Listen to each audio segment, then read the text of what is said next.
یہ سب ان کے لیے صدقہ جاریہ، ان کی قبروں کے لیے روشنی کا باعث ہے۔ آپ کا بول، آپ کی پازیٹیو سوچیں، آپ کے خیر کی طرف اٹھے ہوئے قدم، آپ کے مالی صدقے، آپ کے جسمانی عبادتیں، آپ کے روزے، آپ کے سجدے، آپ کا قرآن، آپ کی تسبیحات، سب ان تک پہنچتا ہے، کوئی فلٹر نہیں لگا ہوا۔ میرا رب بڑا کریم ہے۔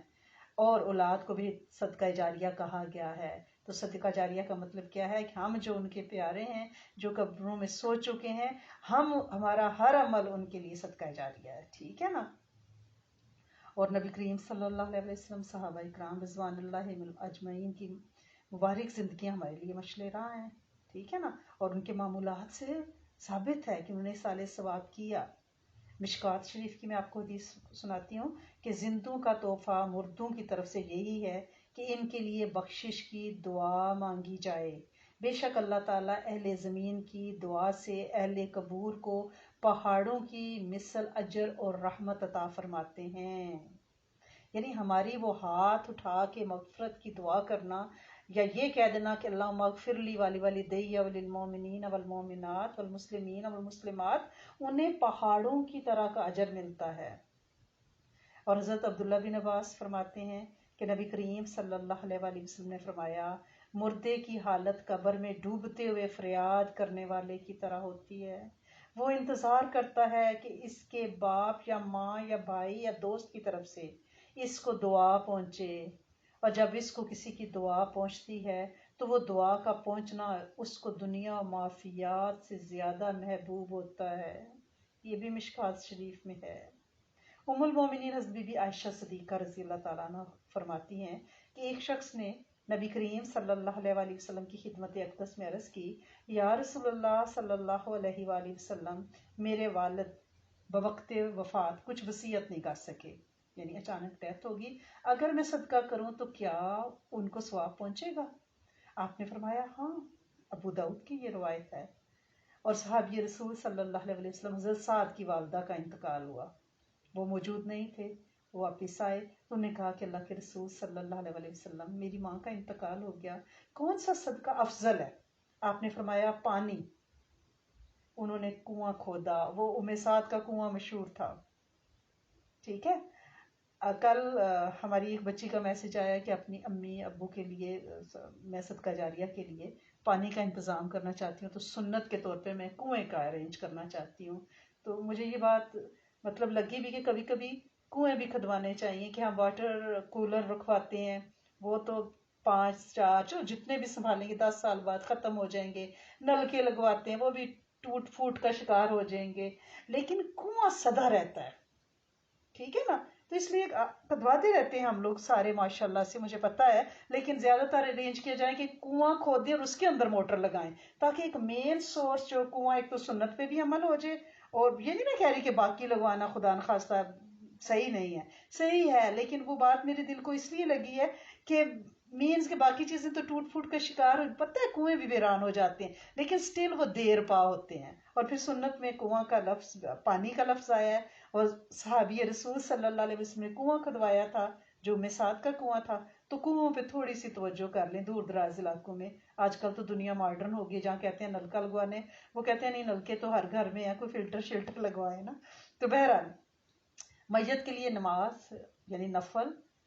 ان کے طرف سے نفلی روزے، اگر ان پہ کوئی روزے بقایا ہیں تو اس کا فدیہ دیں، نفلی روزوں کا اجر ان کو پہنچائیں، ان کی طرف سے حج بدل کریں، قرآن خوانی کریں، لیکن رسمن نہ ہو، توجہ سے بیٹھ کے قرآن کے، وہ کوئی دن مقرر نہ کریں کہ 40واں 10واں شب برات، نہیں نہیں نہیں، جب بھی موقع ملے بیٹھیں، مل بیٹھ کے فیملی بیٹھی ہے، قرآن پڑھیں، فاتحہ خوانی کریں، تسبیح پڑھیں، کلمہ پڑھیں، صدقہ خیرات، ان کی طرف سے قربانی کریں، ٹھیک ہے نا۔ جانور بھی ذبح کر سکتے ہیں، قربانی میں ان کا حصہ ڈال سکتے ہیں۔ ایک شخص نبی کریم صلی اللہ علیہ وسلم کی خدمت اقدس میں حاضر ہو کر عرض کیا، یا رسول اللہ صلی اللہ علیہ وآلہ وسلم، میں اپنے والدین کے ساتھ جب وہ زندہ تھے تو نیک سلوک کیا کرتا تھا، اب ان کی وفات کے بعد میں ان کے ساتھ کیسے نیکی کروں؟ آپ صلی اللہ علیہ وسلم نے فرمایا، اب تیرا ان کے ساتھ نیکی کرنا یہ ہے کہ تو اپنی نماز کے ساتھ ان کے لیے بھی نفل نماز پڑھ، اور اپنے روزوں کے ساتھ ان کے لیے بھی نفلی روزے رکھ۔ یہ العقائد و مسائل مستند کتاب ہے، اس کے صفحہ نمبر 59 پہ ہے۔ حضرت عبداللہ بن عمر فرماتے ہیں کہ نبی کریم صلی اللہ علیہ وسلم نے فرمایا، جو شخص اپنے والدین کی وفات کے بعد ان کی طرف سے حج کرے، اللہ تعالیٰ اس کے لیے جہنم سے آزادی لکھ دیتے ہیں، اس کو بھی کامل حج کا ثواب ملتا ہے اور اس کے والدین کے ثواب میں بھی کوئی کمی نہیں ہوتی۔ اور نبی کریم صلی اللہ علیہ وسلم نے فرمایا، افضل ترین صلہ رحمی میت کی طرف سے حج کرنا ہے۔ حضرت علی کرم اللہ وجہ فرماتے ہیں، دارقطنی کی میں آپ کو روایت سنا رہی ہوں، کہ نبی کریم صلی اللہ علیہ وسلم نے فرمایا، جو شخص قبروں پر گزرا، یعنی قبرستان کے پاس سے گزرا، اس نے سورۃ اخلاص 11 مرتبہ پڑھا، پھر اس کا ثواب مردوں کو بخشا تو اس کو مردوں کی تعداد کے برابر اجر و ثواب ملے گا۔ اب یہ سوچیں کہ ایک قبرستان میں ہزاروں مردے سال سال سے دفن ہوتے ہیں، قبروں کے اوپر قبریں بنتی ہیں، اور یہ دارالقطنی میں شرح صدور جو چیپٹر ہے اس کے صفحہ 307 پہ یہ روایت حضرت علی سے موجود ہے۔ حضرت امام شابی، آپ دیکھیں کہ آپ کتنی بار دن کو ڈرائیو کرتی قبرستان کے پاس سے گزرتی ہیں، اگر آپ ڈرائیو کرتی جائیں لیکن سلام کر کے آپ 11 بار قل والآخر اول آخر درود شریف پڑھ کے آپ ان کو ہدیہ کر دیں تو جتنے مردے ہیں ان کی تعداد کے برابر اجر و ثواب ملے گا۔ دارقطنی کی میں نے آپ کو روایت سنائی ہے۔ امام شابی رحمۃ اللہ علیہ فرماتے ہیں کہ انصار کا یہ طریقہ تھا کہ جب کوئی مر جاتا تو وہ بار بار اس کی قبر پر جاتے اور اس کے لیے قرآن پڑھتے، یہ بھی شرح صدور میں ہے،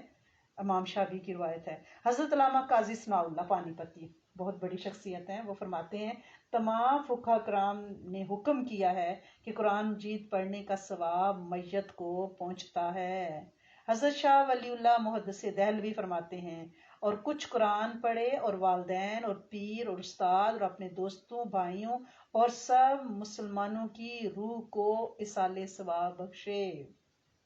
حضرت جابر فرماتے ہیں کہ جب حضرت سعد بن معاذ رضی اللہ تعالیٰ عنہ کی وفات ہوئی تو ہم نے نبی کریم صلی اللہ علیہ وسلم کے ساتھ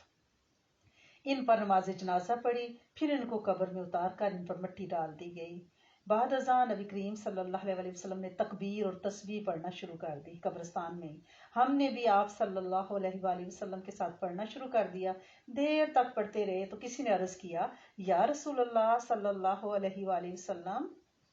آپ نے یہ تسبیح اور تکبیر کیوں پڑھی؟ تو آپ نے فرمایا، اس نیک بندہ اور اس کی قبر تنگ ہو گئی تھی، ہماری تسبیح اور تکبیر کے سبب اللہ تعالیٰ نے اس کی قبر کو فراغ کر دیا ہے۔ ام المومنین حضرت بی بی عائشہ صدیقہ فرماتی ہیں کہ ایک شخص نے نبی کریم صلی اللہ علیہ وسلم کی خدمت اقدس میں عرض کی، یا رسول اللہ صلی اللہ علیہ وسلم، میرے والد نے بوقت وفات کچھ وصیت نہیں کی، اگر میں صدقہ کروں تو کیا اس کو ثواب پہنچے گا؟ آپ نے فرمایا، ہاں، یہ ابو داؤد کی روایت ہے۔ حضرت سعد بن عبادہ کی والدہ کا انتقال ہو گیا تو انہوں نے عرض کی، یا رسول اللہ صلی اللہ علیہ وسلم، اگر میں اس کی طرف سے صدقہ کروں تو کیا اس کو نفع پہنچے گا؟ آپ صلی اللہ علیہ وسلم نے فرمایا، ہاں پہنچے گا۔ تو حضرت سعد رضی اللہ تعالیٰ عنہ نے کہا، تو پھر میرا فلاں باغ ہے، میں اس کی طرف سے صدقہ کرتا ہوں۔ میت کی طرف سے قربانی بھی کی جا سکتی ہے۔ حضرت بی بی عائشہ فرماتی ہیں کہ نبی کریم صلی اللہ علیہ وسلم نے ایک مینڈا ذبح کیا اور فرمایا، اے اللہ، اس کو میری آل کی طرف سے اور میری امت کی طرف سے قبول فرما لیں۔ ٹھیک ہے نا، کیونکہ یہ زندگی مومن کے لیے تو بہت عارضی ہے، مرنے سے پہلے ہم جو نیک اعمال کر سکتے ہیں وہ تو کریں، لیکن جب گزر جاتے ہیں تو ہمارا دفتر تو بند ہو گیا، اجر و ثواب کا سلسلہ کہاں سے چلے گا؟ جو ہم نے نیکی کے کام جاری کیے ہیں وہ تو چلتے رہیں گے، کوئی دین کا آپ نے علم کسی کو سکھایا، کوئی تسبیح بتائی، کوئی ذکر بتایا، قرآن پڑھایا، وہ پیچھے سے کر رہا ہے، وہ تو آپ کی قبر میں روشنی بنے گی۔ لیکن اسی طرح یہ بھی آپ یاد رکھیں، جو برا کام خدا نخواستہ کسی نے شروع کیا وہ بھی جب تک چلتا رہے گا وہ بھی پیچھا نہیں چھوڑے گا۔ یہ نہیں کہ مر گئے تو جان چھوٹ گئی۔ اس لیے ہر کوئی عمل جو بھی کریں وہ یہ سوچیں کہ ہمیں دیکھ کے جو دوسرے کریں گے کہ ایسا نہ ہو کہ یہ خدا نخواستہ یہ سرٹیفائیڈ نہ ہو اور بعد میں لوگ کرتے رہے اور ہمارے لیے یہ عذاب کا باعث نہ نعوذ باللہ بنے۔ حضرت ابو ہریرہ نبی کریم صلی اللہ علیہ وسلم سے ارشاد نقل کرتے ہیں، اور یہ صحیح مسلم میں ہے کہ جب انسان مر جاتا ہے تو اس کا عمل بند ہو جاتا ہے. 3 چیزیں. ایک صدقہ جاریہ، یعنی ایسا صدقہ جس سے زندہ لوگ نفع اٹھائیں. یعنی آپ نے کوئی پانی، کوئی علم، کچھ خیر کا کام، کوئی مدرسہ، کوئی اسکول، کچھ شروع کیا ہے. دوسرا ایسا علم جس سے لوگ فائدہ اٹھائیں. آپ کا کوئی علم، آپ نے کوئی کتاب لکھی، آپ کا کوئی لیکچر، کچھ جس سے لوگ فائدہ اٹھائیں. آپ کو پتہ ہے کہ یہ جو بات ہو رہی ہے، اس کو جو پہنچا رہے ہیں، جو اس کو چینلز پہ ڈال رہے ہیں، گروپس پہ ڈال رہے ہیں، یہ میسیجز ڈال رہے ہیں، وہ سب برابر کے حصہ دار ہیں. ایسا علم جس سے لوگ فائدہ اٹھاتے ہیں. تیسری ایسی نیک اولاد جو اپنے والدین کے لیے دعا کرتی ہے. یہ چیزیں مستقل، یعنی یوں سمجھے کہ ایک کنٹینیوس چیکنگ اکاؤنٹ ہے جو قبر والے ڈرا کراتے رہتے ہیں. ایک موقع پر نبی کریم صلی اللہ علیہ وسلم نے، ابن ماجہ کی روایت ہے، آپ نے فرمایا بے شک مومن کے عمل اور اس کی نیکیوں میں سے جس کا ثواب مومن کو مرنے کے بعد پہنچتا رہتا ہے، وہ علم ہے جو اس نے دوسروں کو سکھایا اور پھیلایا، نیک اولاد جو اس نے چھوڑی، قرآن پاک کا کسی کو وارث بنایا، یعنی تلاوت کے لیے قرآن وقف کیا، مسجد تعمیر کی، کوئی مدرسہ بنایا، کوئی جگہ بنائی جہاں لوگ بیٹھ کے قرآن سیکھیں، پڑھیں نیت کے ساتھ، مسافر کے لیے کوئی سرائے، کوئی مسافر خانہ بنایا، نہر کھدوائی، اپنے مال میں سے نفلی صدقہ نکالا. تندرستی اور زندگی میں ان چیزوں کا اجر ہے اور مرنے کے بعد بھی پہنچتا رہے گا. اب ہم کسی اس بحث میں نہ پڑیں کہ یہ پہنچتا ہے کہ وہ پہنچتا ہے. کوئی فلٹر نہیں لگا ہوا، ہر خیر کا کام میت تک پہنچتا ہے. حضرت انس بن مالک نے نبی کریم صلی اللہ علیہ وسلم سے دریافت کیا کہ میرے ماں باپ آپ پر قربان ہوں یا رسول اللہ صلی اللہ علیہ وسلم، ہم اپنے مردوں کے لیے دعا کرتے ہیں، ان کے لیے صدقہ کرتے ہیں، ان کی طرف سے حج کرتے ہیں، کیا ان اعمال کا ثواب ان مردوں تک پہنچتا ہے؟ آپ صلی اللہ علیہ وسلم نے فرمایا ان کو ثواب پہنچتا ہے اور وہ اس سے خوش ہوتے ہیں جیسے تم میں سے کوئی خوش ہوتا ہے جب اسے کوئی کھجور کا طبق ہدیہ کیا جائے. اور ایک اور حدیث میں ہے جس شخص نے اپنے والدین یا دونوں میں سے ایک کی قبر کی زیارت کی اور قبر کے پاس یاسین شریف پڑھی تو اس کی مغفرت ہو جاتی ہے. اصالہ ثواب کا ہمارا مقصد کیا ہوتا ہے؟ نیتیں تو دیکھیں نا کہ اللہ تعالیٰ اس کی برکت سے میت سے کے عذاب میں کمی کر دیں، ہٹا دیں، دور فرما دیں. کبھی میت کی درجات کی بلندی، کبھی میت پہ ہمیں پیار آتا ہے، شفقت آتی ہے، ترم ہوتا ہے. کبھی اس مقصد کے لیے کہ میرے والدین ہیں، میں ان کے مجھ پہ احسان ہیں، میں ان کے بدلے کے طور پہ ایسا ہوتا ہے. ایک ایسا بھی ہوتا ہے کہ خود اجر و ثواب کے ہم مستحق ہونا چاہتے ہیں کہ ہم نیکی کر رہے ہیں، نیکی کا کام، اس سے ہمیں اجر ملے گا. ٹھیک ہے، سارے دینی مقصد ہیں، کوئی دنیا کا اس میں مقصد نہیں ہے. جیسے کہ حدیث شریف میں آیا کہ جو شخص قبرستان گیا، یاسین پڑھی تو اللہ تعالیٰ اس دن مردوں سے عذاب میں کمی کر دیتے ہیں اور مردوں کی تعداد کے برابر پڑھنے والے کو اجر دیتے ہیں. اور پھر میت کے نفع کے لیے نیک اولاد کا ذکر بار بار حدیث میں موجود ہے کہ جب وہ مغفرت کی دعا کرتی ہے تو والدین کی بخشش ہو جاتی ہے. اور اس کے لیے مختلف طریقے ہیں، چاہے مالی عبادت کریں، صدقات دیں، خیرات دیں، مسکین حاجت مند کو کھانا کھلائیں، پانی پلائیں. بدنی عبادات ہیں جیسے آپ ان کی طرف سے نفل پڑھتی ہیں، ان کی بخشش کے نفل، مغفرت کے نفل، ان کی طرف سے توبہ مانگتی ہیں، اور روزہ رکھتی ہیں نفلی ان کی طرف سے، تلاوت قرآن پاک کرتی ہیں، اعتکاف کرتی ہیں، ذکر کرتی ہیں، تسبیح پڑھ کے سبحان اللہ کی ہدیہ کر دیتی ہیں، طواف کرتی ہیں اگر کعبہ میں جاتی ہیں، حرم پاک میں حج بدل عمرہ کرتی ہیں ان کی طرف سے. ٹھیک ہے نا، یعنی مخلوق کو بھی نفع پہنچانے کے لیے آپ نہر کھدواتی ہیں، نلکا بور کراتی ہیں، یا کنواں کھدواتی ہیں، یا کچھ بھی پل بنوا دیتی ہیں، لوگ گزرتے ہیں، راستہ سڑک بنوا دیتی ہیں، مسافر خانہ یا کہیں آپ سایہ دار درخت لگا دیتی ہیں، پھول لگا دیتی ہیں. یعنی لوگوں کی پارک میں کسی ایسی جگہ پبلک پلیس میں کوئی درخت لگا دینا کہ لوگ آتے جاتے اس کے سائے میں بیٹھے، پرند چرند اس کا پھل کھائیں. مسجد بنا دیتی ہیں، قرآن شریف مسجد میں رکھ دیتی ہیں، لے کے وقف کر دیتی ہیں، اپنی اولاد کو دینی تعلیم دلاتی ہیں. تو ان سب چیزوں کا راحت، خوشی اور ثواب میت کی طرف جاتا ہے. ٹھیک ہے نا. اب یہ ہے کہ کچھ لوگوں کا یہ خیال ہے کہ آپ قرآن نہ پڑھیں کہ یہ آپ کا ذاتی عمل ہے. وہ ان کے کہنے کا مقصد یہ نہیں ہے. ان کے کہنے کا مقصد یہ ہے کہ جو آپ پانی کا نلکا لگوا رہی ہیں، جو آپ پودا لگا رہی ہیں، جو آپ نہر کھدوا رہی ہیں، جو آپ دین کی تعلیم دے رہی ہیں، اس سے مخلوق کو فائدہ پہنچے گا اور ملٹیپل اجر میت کو جائے گا. جو آپ قرآن پڑھ رہی ہیں اس کا اجر آپ کی ذات اور میت کے لیے ہے، ٹھیک ہے نا.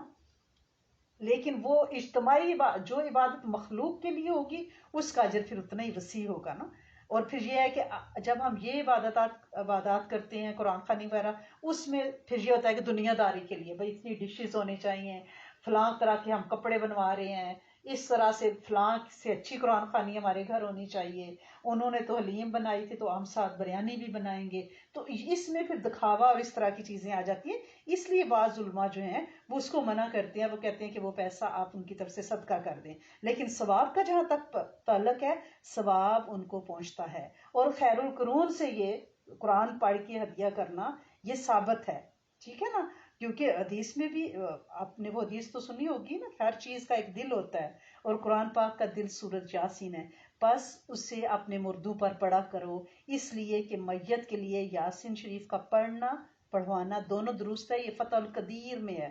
مستند کتاب، ٹھیک ہے. اور التبیان فی آداب حملۃ القرآن میں وہ بھی بہت ہی یعنی امام نووی کی کتاب ہے. اس میں ہے کہ میں انصار مدینہ کا ایک معمول انہیں فرمایا کہ میں نقل کرتا ہوں کہ ان کی کیا عادت تھی انصار کی. جب میت کے پاس حاضر ہوتے تو سورۃ بقرہ پڑھا کرتے تھے. اور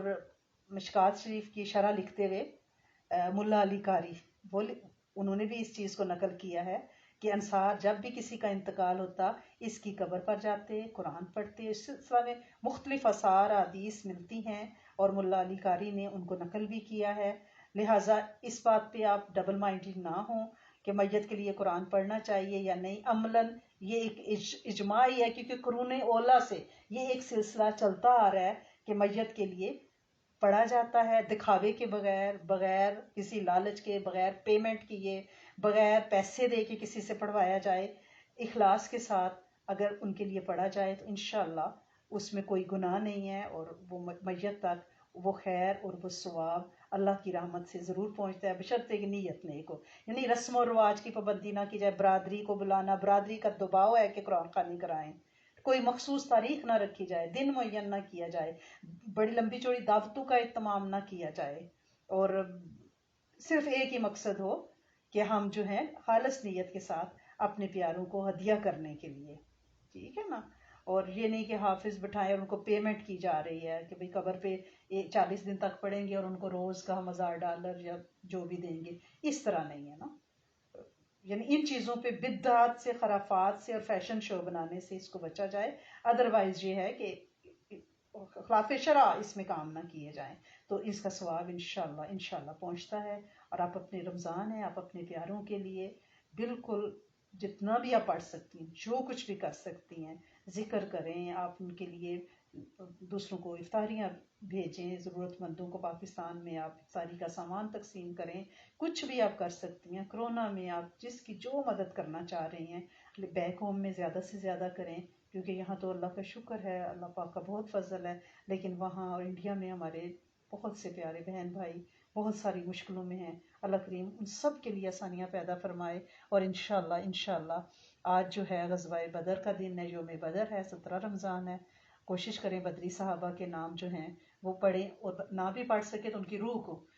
اصال ثواب کریں. یاسین پڑھ کے، سورۃ اخلاص کی تسبیح پڑھ کے، یا اور کچھ نہیں تو ایک دفعہ سورۃ فاتحہ، 3 دفعہ قل هو اللہ احد پڑھ کے ایک نفلی جو قرآن ہے اس کا اجر، اس کو عادت بنا لے. بدری صحابہ کو پہلے بھی جب ہم نے پڑھا تھا تو یہی تھا کہ جن صحابہ کو ہم پڑھیں ان کو آپ ہدیہ کیا کریں. تو اصحاب بدر، احد، خندق ان کو آپ ہدیہ کیا کریں. یہ مشکل وقت کے ہمارے نبی صلی اللہ علیہ وسلم کے ساتھی ہیں. تو اللہ کریم آپ سب کا بیٹھنا قبول فرمائے، حاضری کو لگائے اور اپنے خاص الخاص خزانوں سے اپنی رحمتوں کی برسات کرے. اللہم صلی علی سیدنا و مولانا محمد وعلی آل سیدنا و مولانا محمد وبارک وسلم. اللہم صلی علی سیدنا محمد طب القلوب و دعائها سیئات الابدان و شفائها نور الابصار و ضیائها وعلی آلہ و صحبہ وبارک وسلم. اللہ اللہ ربی لا اشرک بہ شیئا، ہے میرے کریم مالک،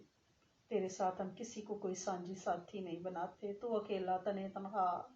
تیرا نہ کوئی دربان، نہ وزیر، نہ مشیر، اللہ سونے تو ہی تو ہے، تو یکتا، تو اول آخر ظاہر باطن، تیرے سوا کوئی نہیں ہے جس کے سامنے آپ اپنی جھولیاں پھیلائیں۔ اللہ کریم آج یوم بدر ہے، اللہ کریم 17 رمضان المبارک، اللہ کریم ہمارے اس خیر کے عمل کو ہم نبی کریم صلی اللہ علیہ وسلم اور اصحاب بدر کو اور تمام اصحاب تابعین تبع تابعین اور اپنے شیخ استادوں سب کو، سارے اللہ والوں کو، اور جن صحابہ کا بھی ہم نے ذکر کیا مختلف حدیث میں، ان سب کو ہدیہ کرتے ہیں اللہ کریم، ان کو ان کی نسلوں کو اللہ کریم نوازیں، جہاں جہاں کوئی آثار ان کے موجود ہیں اللہ کریم ان کو ہرا بھرا شاد آباد رکھیں اللہ کریم، اور ہمارے گھروں کو بھی اپنی رحمت کے نور سے منور رکھیں اللہ کریم، جھگڑوں سے پریشانیوں سے اللہ کریم گھروں کو بچا لیں، سکھ چین دے دیں اللہ کریم، ہماری اولادوں کو تابع فرمان رکھیں، گھروں میں اللہ کریم اولاد کو سکھ سکینیت کا باعث بنے اللہ کریم، یہ ہماری ذہنی کوفت کا باعث کہیں ہماری اولادیں نہ بن جائیں، یہ ہمارے جسم کے کٹے ہوئے ٹکڑے ہیں اللہ کریم، ہمارے بچے، ہم انہیں بہت چاہتے ہیں اللہ کریم، آپ بھی انہیں چاہیں، انہیں پاک کر دیں، انہیں اپنا بنا لیں، انہیں ایسا بنا دیں کہ یہ آپ کو پسند آنے لگے، ان کے چہرے مورے حلیے سب اللہ کریم قرآن و سنت کے مطابق کر دیں اللہ کریم، ہم اپنے تئیں جتنی کوشش کر سکتے تھے ہم نے ان کی تربیت کے لیے اللہ کریم، یہ تو نہیں کہہ سکتے کہ بہت کوشش کی، بس جو تیری توفیق تھی پھر بھی نالائق رہے، ہم اس پہ کوئی دعویٰ نہیں کرتے، تو اپنی رحمت سے ان کے دلوں کو بدل دے اللہ کریم، کائنات کے دل تیری 2 انگلیوں کے پوروں میں ہے میرے کریم مالک، انہیں اپنی طرف موڑ دے، بغیر کسی کڑے امتحان کے، محبت کی رسی سے باندھ کے انہیں اپنا بنا لے اللہ کریم، ہم انہیں چاہتی ہیں، تو بھی انہیں چاہ، انہیں پاک کر دے، انہیں اللہ کریم انہیں اہل بیت اور صحابہ کا نور عطا فرما، ہماری بیٹیوں کو اللہ کریم ان کی عزت، پردہ، شرم و حیا، شرم بھرم آنچل اللہ کریم لباس کی حفاظت فرما، اے میرے کریم مالک، ہمارے بیٹوں کی بھی عزتوں عصمتوں نگاہوں شرمگاہوں کی حفاظت فرما، انہیں نشوں علتوں ذلتوں برے دوستوں سے بچا، اے میرے کریم مالک، اس وبا نے کائنات کو مفلوج کر کے رکھ دیا، میرے مولا ہماری توبہ اس رمضان میں، اور اسپیشل آج یوم بدر ہے اللہ کریم، آج نبی کریم صلی اللہ علیہ وسلم کو فتح اور نصرت کی بشارت دی گئی، اور اللہ کریم آج اسلام اور کفر کے درمیان ایک حد فاضل آپ نے قائم کی کہ مٹھی بھر مسلمانوں کو اللہ کریم آپ نے غلبہ دیا اللہ کریم، ویسے تو نہیں، ہم ہو ہی نہیں سکتے اللہ سونے، لیکن مومن نام تو ہے، مسلمان تو ہیں اللہ سونے، تیرے حبیب کی امتی تو ہیں اللہ کریم، تجھے واحد اولا شریک مانتے ہیں میرے کریم مالک، آج کے دن اس مشکل وبا کو اللہ کریم، اس کڑے امتحان کو امت سے اٹھا لیں، اور امت کو اپنی شفائیں نازل فرمائیں، بہت سے پیارے اللہ کریم، لمبی لسٹیں ہیں اللہ کریم، جو ہاسپٹلز میں وینٹیلیٹرز میں اللہ کریم کیسے کیسے امراض کا شکار ہیں، اور ہمارے بہت پیارے دل کے بہت قریب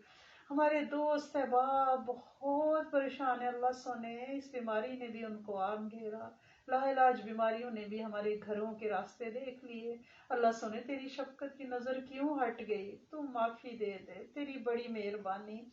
اے میرے بادشاہ، اے داتا، اے میری بڑی سرکار، کائنات کے مالک، خالق رب، تو اپنی رحمت کی نظر ڈال اور اس وبا سے امت کو نجات عطا فرما دے، زندگی کو اللہ کریم نارمل بنا دے میرے کریم مالک، سال بیت گیا سونے، سال سے زیادہ بیت گیا، تو رحم کر، معاف کر دے، ہم بڑے تیرے کمزور عاجز نالائق سے بندے ہیں اللہ سونے معاف کر دے، تیری بڑی مہربانی ہے اللہ کریم، کامل عافیت، کامل برکت، کامل اخلاص، کامل صحت، کامل عافیت عطا فرما، وقت ایمان کی برکت عطا فرما، اپنے علم میں سے علم عطا فرما، اپنے علم میں سے علم عطا فرما، خاتمہ بالخیر عطا فرما، اپنی معرفت عطا فرما، جادو جنات نظر بد حسد سے بچا، رمضان کی پوری پوری تاثیر اور برکتیں عطا فرما جو قرآن و حدیث میں موجود ہیں اللہ کریم، جتنے لوگوں نے دعا کے لیے کہا، لکھا، چاہا، امید رکھی، نہیں رکھی، سب کی دعائیں قبول فرما اللہ کریم، جتنے اس دنیا سے گزر گئے ان کی قبریں روشن، ان کے لواحقین کو صبر اور جتنے اللہ کریم بیمار ہیں ان کو کامل شفائیں برکتیں اللہ سنے وہ ساری خیر عطا فرمائیں جو آپ صلی اللہ علیہ وآلہ وسلم نے چاہیں، ان سارے شرور سے پناہ عطا فرمائیں جن سے آپ صلی اللہ